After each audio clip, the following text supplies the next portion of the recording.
ओम नमः शिवाय। नमस्कार दोस्तों, स्वागत है आप सभी का हमारे यूट्यूब चैनल पर। दोस्तों आइए सुनते हैं शिव महापुराण की कथा।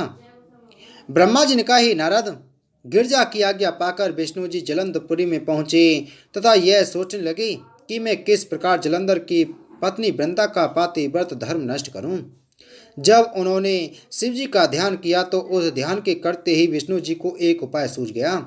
तब वे तपस्वी का रूप धारण कर एक शिष्य को साथ लेकर वृंदा के उपवन में जा पहुंचे। वृंदा ने उसी रात को यह स्वप्न देखा था कि मेरा पति जलंधर युद्ध में मारा गया है तथा यह भी देखा था कि मेरा पति जलंधर तेल लगाए हुए भैंसे पर सवार नंगा तथा सिर के अशोभ बाल बनवाए काले पुष्पों की माला पहने राक्षसों से घिरा हुआ यमपुरी को चला जा रहा है।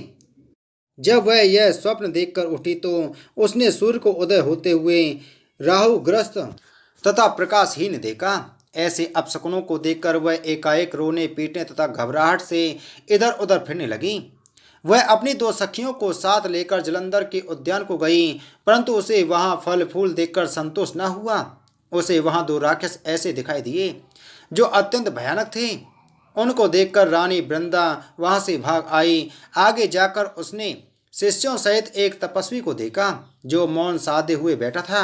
वृंदा उसी समय दौड़कर उस तपस्वी के पास गई तथा अपने हाथ उसकी गर्दन में डालकर लिपट गई और बोली, हे तपस्वी, आप मेरी रक्षा करो। उस समय तपस्वी ने अपने दोनों नेत्र खोलकर बड़ा क्रोध किया तथा हुंकार दी, जिससे वे दोनों राक्षस वहां से भाग गए। यह देखकर जलंधर की स्त्री अत्यंत प्रसन्न हुई तथा प्रणाम करके उनके तपोवन की प्रशंसा करने लगी। फिर वह तपस्वी से इस प्रकार बोले, हे प्रभु, आप मेरे पति का जो शिवजी से युद्ध करने के लिए गए हैं वृतांत कहिए। हे नारद, यह सुनकर तपस्वी रूपधारी विष्णु जी ने हंसकर ऊपर की ओर देखा, जिसे तुरंत ही दो बंदर वहां आ उपस्थित हुए तथा उन्हें प्रणाम करके वे बैठ गए। फिर वे दोनों बंदर गुप्त हो गए। तदुपरांत एक क्षण भी नहीं बीता कि दोनों बंदर पुनः पहले की भांति आकर बैठ गए। इस बार उनके हाथ में जलंधर का शीश एवं धड़ था। उसे उन्होंने योगी के सम्मुख रख दिया तथा स्वयं दुखी होकर बैठे रहे। उस समय वृंदा अपने पति का सिर देखकर व्याकुल हो पृथ्वी पर गिर पड़ी। तब तपस्वी ने पानी आदि छिड़ककर वृंदा को सचेत किया।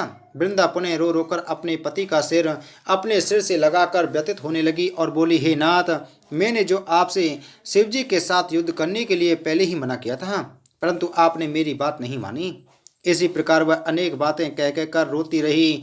फिर तपस्वी से बोले, हे महाराज, आप मेरे ऊपर कृपा करके मेरे पति को जीवित कर दीजिए।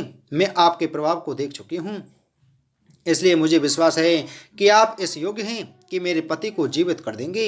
यह सुनकर मुनि वेशधारी विष्णु जी ने कहा, हे वृंदा, जो मनुष्य शिवजी की क्रोधाग्नि से मृत्यु को प्राप्त हुआ है उसे हम जीवित नहीं कर सकते, परंतु तुम्हारे दुख को देखकर हम इसको जीवित करेंगे। यह कहकर उन्होंने सिर को धड़ से जोड़ दिया तथा स्वयं अंतर्ध्यान होकर शरीर में प्रवेश कर गए और जलंधर के समान उठकर बैठ गए। तदुपरांत उन्होंने वृंदा को गले लगाया, परंतु वह यह सब कुछ ना समझ सकी और उसने बड़ी प्रसन्नता पूर्वक उनके साथ सहवास करके अपना धर्म नष्ट कर दिया। जब वह उत्तम रीति से विहार कर चुकी तब विष्णु जी ने अपना शरीर प्रकट कर दिया। उसे देखकर वृंदा ने उन्हें पहचान लिया। तब वह अपने कृत्य पर बहुत दुखी हुई। उसे विष्णु जी के ऐसे छल पर बहुत क्रोध आया। वह बोली, हे विष्णु, तुमने वेद के विरुद्ध मेरे धर्म को नष्ट किया है। तुम मुनीश्वरों के समान स्वरूप धारण किए हुए बड़े अधर्मी हो। यह कहकर वृंदा ने विष्णु जी को यह शाप दिया कि जो राक्षस तुमने मुझे दिखाए थे वे दोनों बड़े शक्तिशाली होकर तुम्हारी स्त्री को भगा ले जाएंगे। उस समय तुम दुखी होकर वन वन में फिरोगे और तुम्हें हर प्रकार के कष्ट प्राप्त होंगे तथा जो बंदर तुमने मुझको दिखाए वही तुम्हारे सहायक होंगे। यह कहकर वृंदा बहुत रोई तथा चिता बनाकर अपने पति के साथ सती होने की इच्छा करने लगी। यद्यपि विष्णु जी ने उसे बहुत समझाया, परंतु उसने पातिव्रत धर्म दृढ़ करके कुछ मन नहीं माना।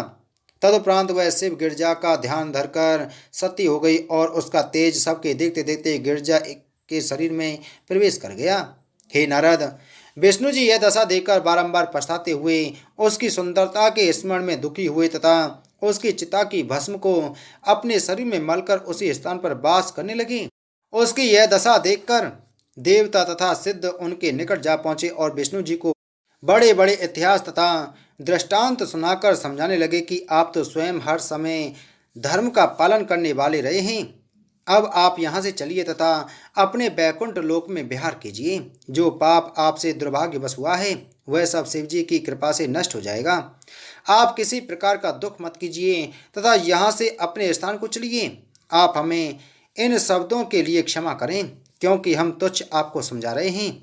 उन लोगों के इस प्रकार समझाने पर श्री विष्णु जी ने किसी को कोई उत्तर नहीं दिया तथा उसी प्रकार शोक में बैठे रहे। हे नारद, शिव जी की माया बड़ी विचित्र है और सब उसी के अधीन रहते हैं। ब्रह्मा जी बोले, हे नारद, उस युद्ध क्षेत्र में शिव जी को चेत हुआ तब देवता उन्हें देखकर बहुत आनंदित हुए। उस समय शिव जी की वीरता एवं पराक्रम को देखकर जलंधर ने यह विचार किया कि अब मुझे माया करनी चाहिए जिससे मैं शिवरानी को प्राप्त करने में सफल हो सकूं। यह विचार कर उसने अपनी माया से एक कृत्रिम गिरजा बनाई तथा उसको अपने रथ में बैठाकर शिवजी के सम्मुख ले आया।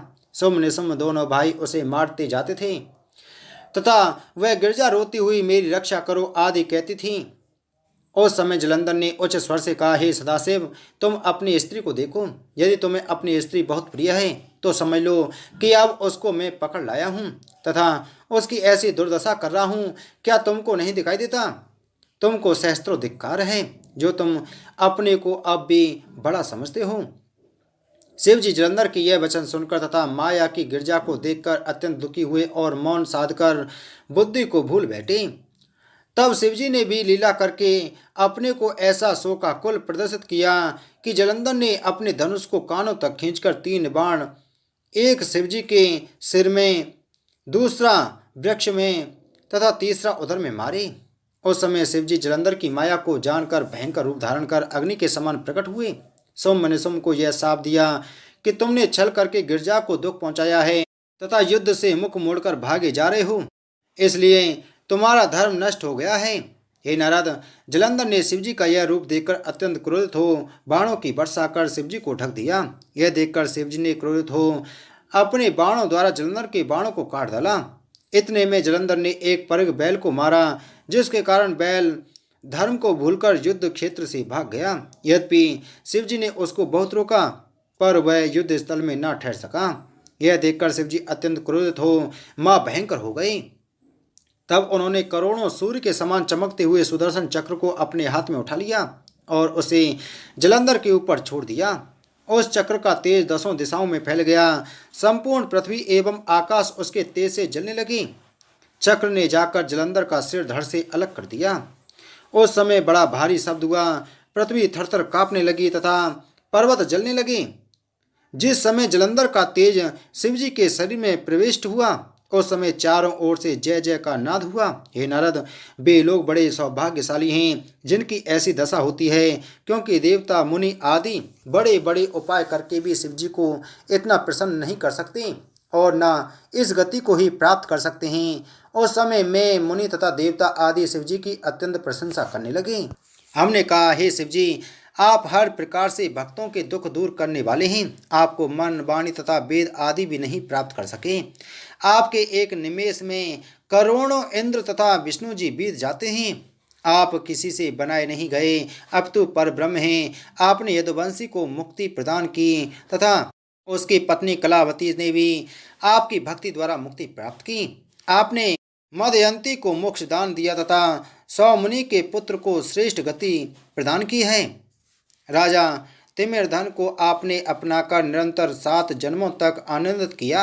आपने चंद्रसेन का मान रखा तथा श्रीकर गोप को अपनी शरण में लेकर अपना भक्त बनाया और उसे इतना द्रव्य प्रदान किया जो देवताओं को भी उपलब्ध नहीं होता है। आप ही ने सत्य रथ के कष्टों को दूर कर उसे आनंदित किया तथा धर्म गुप्त आपका ही व्रत करके दरिद्रता से मुक्त हो गई। आप ही ने चित्रधर्म के दुखों को दूर किया तथा उसकी लड़की के डूबते हुए पति राजा चंद्रांगद के जीवन की रक्षा की, बहुत सुख पहुंचाया। आपके बल से ही तक्षक को किसी प्रकार की हानि एवं भय नहीं होने पाया। आपने ही मद्र देश के ब्राह्मण को मोक्ष प्रदान कर उसकी स्त्री चंचला का उद्धार किया तथा आप ही ने भद्रामुख गिरी के कष्टों को दूर किया। आपने पिंगला की इच्छा अनुसार उसको धन आनंद एवं सुख प्रदान किया और अपने भक्त भद्रामुख की इच्छा पूर्ण की।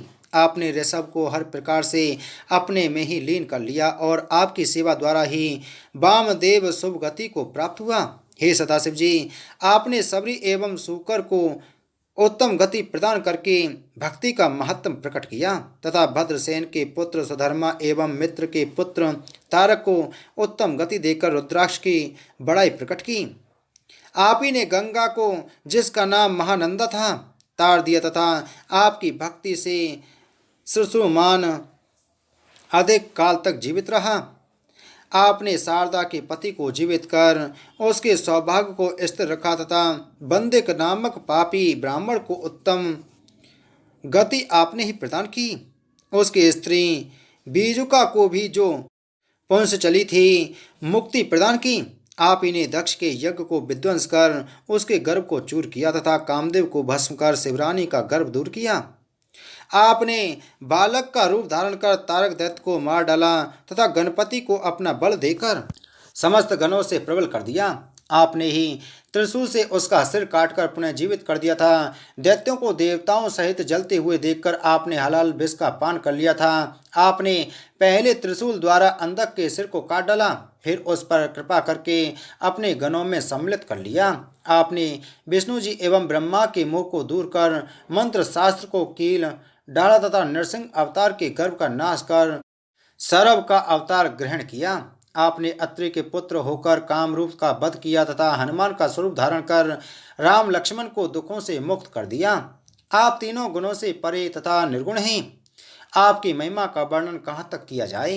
हे नारद, इस प्रकार सब देवताओं ने शिव जी की स्तुति की। जो कोई इस स्तुति को सुनेगा अथवा दूसरों को सुनाएगा, वह दोनों लोकों में प्रसन्न होकर आनंद प्राप्त करेगा। उसे किसी प्रकार का कष्ट न होगा तथा अंत में शिव जी के लोक को प्राप्त करेगा। बोलो शिव महाप्राण की जय।